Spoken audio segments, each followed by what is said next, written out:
All right, guys, so we're going to start to work with React. Now, one quick thing I want to mention is when you generate a React app, so like we have in client, it comes with a Git repository, so a git ignore. And I'm just going to delete that because I have my own Git repository in the root, and I want this all included. So I'm going to get rid of the git ignore here. I'm also going to get rid of the README MD file. You guys don't have to do this. This is just something I'm choosing to do. And then to get rid of the Git repository, I'm going to cd into the client folder, and I'm going to run rm-rf.git. Okay, and that will just delete that, and then we'll cd ... back into our root. And then my git ignore in the root, I added this stuff here. So the client build folder, ds store this is for Macs, and then all the environment variables, and then this stuff here, the debugs.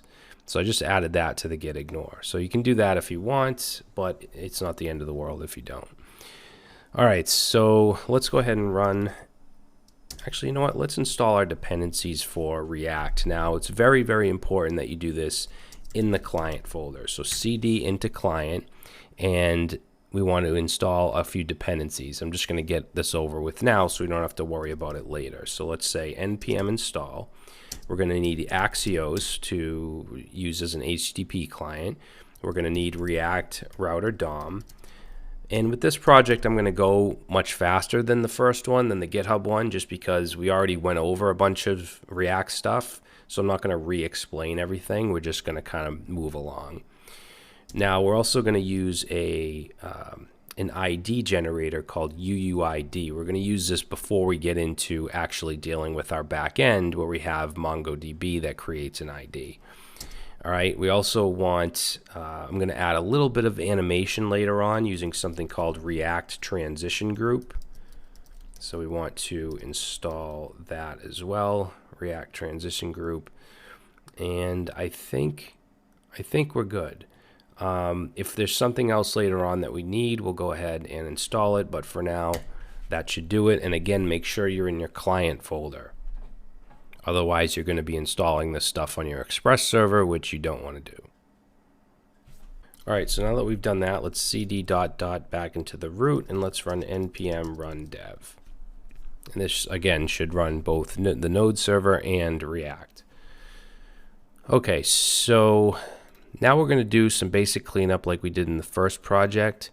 So I do have, let's see, I have the app CSS, which is actually the same one that we used in the first project, just different coloring. So I'm going to take this and let's copy this and bring this into our application. So into client, source, and just replace, go ahead and replace that CSS file. Okay, and now our UI is going to look much different now, but we're going to get rid of all this stuff anyway. So let's do our cleanup. We'll go into client. Let's get rid of, let's see, inside source, we're going to get rid of logo, service worker, index CSS, app.test. Going to just delete all those. And inside index.js, let's get rid of the CSS. Let's get rid of this. Let's get rid of all this. And save. And then in our let's see, app.js, we're going to get rid of the logo, and I'm going to this is a functional component, the main app component, but I'm just going to make it into an arrow function. I just prefer to use, it's up to you what you want to do, but I'm going to use an arrow function here. And let's see, let's just get rid of everything in here for now and just say my app, and we'll save that. Okay, so our servers, we have no errors. And then what else do I want to do here? Let's go to our public index.html. And I'm not going to do much here. I'm going to get rid of these comments, and I'm going to change the title here to contact keeper.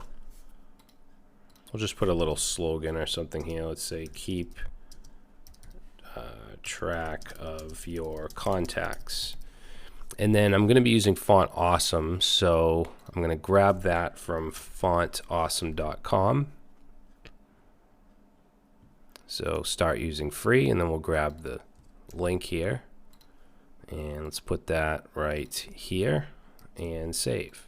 Now, I think what I want to do is let's create our Navbar component, which is going to be very similar to the Navbar in the GitHub application we built. However, later on we're going to implement authentication, and we're going to have different links depending on if we're logged in or logged out. But for now, we'll just create a simple one. So let's go in source, create a folder called components, and in components we'll create a folder called layout, not a file, a folder called layout, and inside layout let's create a file called navbar.js.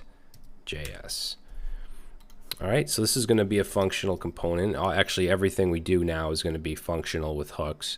So let's say const navbar, and then this is going to take in, we're going to add two properties just like we did in the first project of a title and an icon, just so there's that option.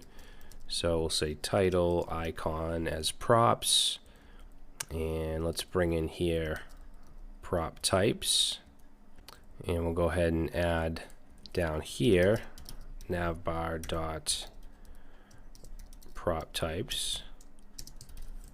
So we have a title, which is a string, so we can do PTSR, and then let's do icon PTS, and we'll even add a default prop for, let's do a default for the title. So we'll say header, not header, navbar dot default props title, and what's the title? It's going to be contact keeper.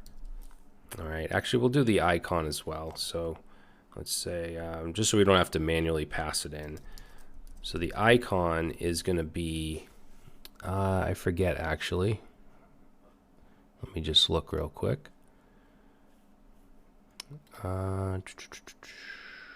Where is this icon? It's going to be FAS. So FAS and then FA dash ID dash card dash alt. Okay, so those are the default icons.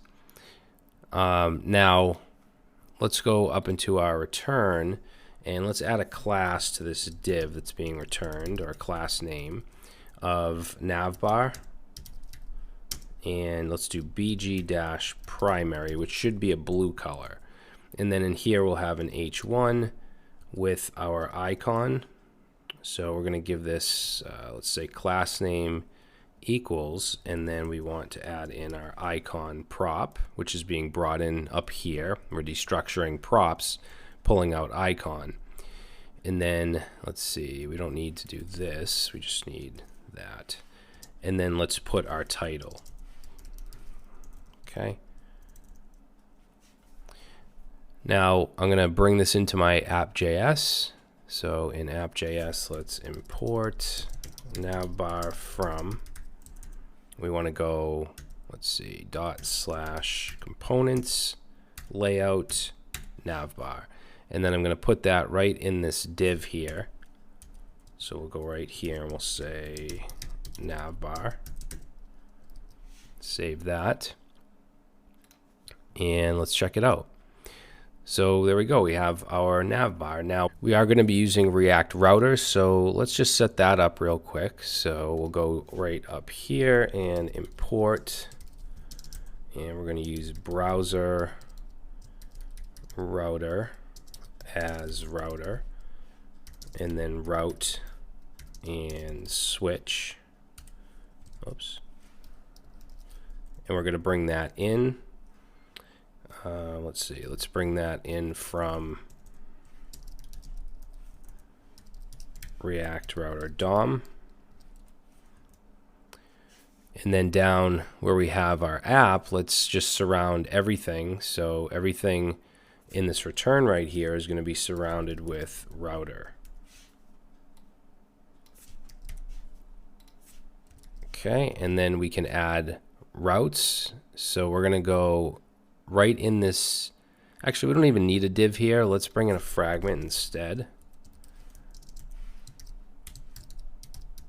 So we'll bring in a fragment and we'll replace, this div here. Don't need this, with fragment. Okay, and then we have our navbar. Underneath that, we're going to have a class of container to contain everything, which is part of the CSS file. And inside container, let's have our switch. And then in here, this will contain all of our routes, which we're going to have a route with the exact path of just slash. And this is going to be a component called home. And I'm going to create this in a second. Okay, and then let's copy that down and let's do the same thing. We're going to have an about page. That's going to be slash about. Okay, so we'll go ahead and save that. Now, it's giving us an error because there is no home and about that's been brought in. So let's actually bring that in. I know we haven't created it yet, but we will in a second. So let's say import import home from components, and it's going to be in pages/home, and then we'll do the same with about. Okay, now let's go into components and create a folder called pages, and we'll create a file called home.js, and let's create another file called about.js. So ultimately, the home is going to hold a few components: the form, the contact filter, the contacts themselves. But for now, in home, let's just do RACF, and in the div, let's just put a H1, and oops, I don't want to put that down there. Let's just put an H1 and say home. Okay, and then for about, we'll do the same thing. We'll do RACF, and let's go down here and do H1. Actually, the about page is very simple, so we might as well just do it. We'll just say about this app, and I'm going to do P with a class of my-1, which is just margin on the top and bottom. We'll say this is a full stack React app for keeping contacts. And then I'm going to do a paragraph with the class of bg-dark and the class of p, which will just give a little padding. And then let's do strong. We'll say version, and let's say 1.0.0, and that's it. Let's see, switch is not defined. Looks like I misspelled that. So let's see, switch right here. Change that up. All right, now the routes should work. So we have our home page. If I go to /about, that works as well. Now we don't have any navigation links, so let's fix that. Let's go to our navbar, and inside our navbar, we're going to bring in link.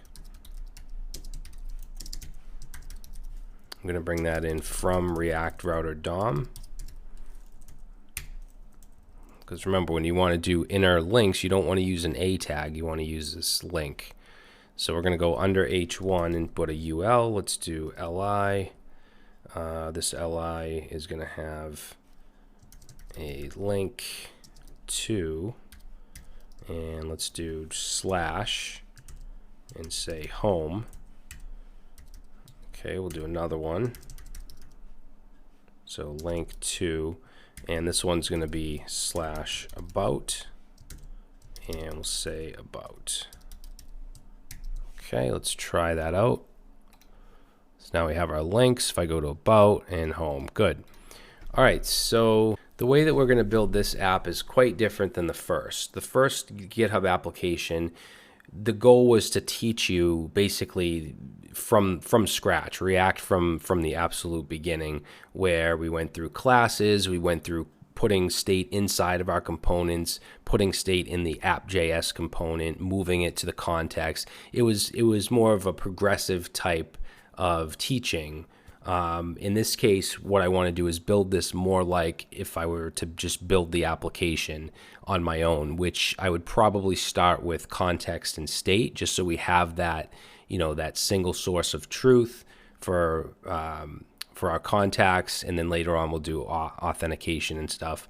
But I want to start with that, and then we'll build our components based on that and our actions and stuff like that. Okay, so in the next video, we'll start to create our contact context.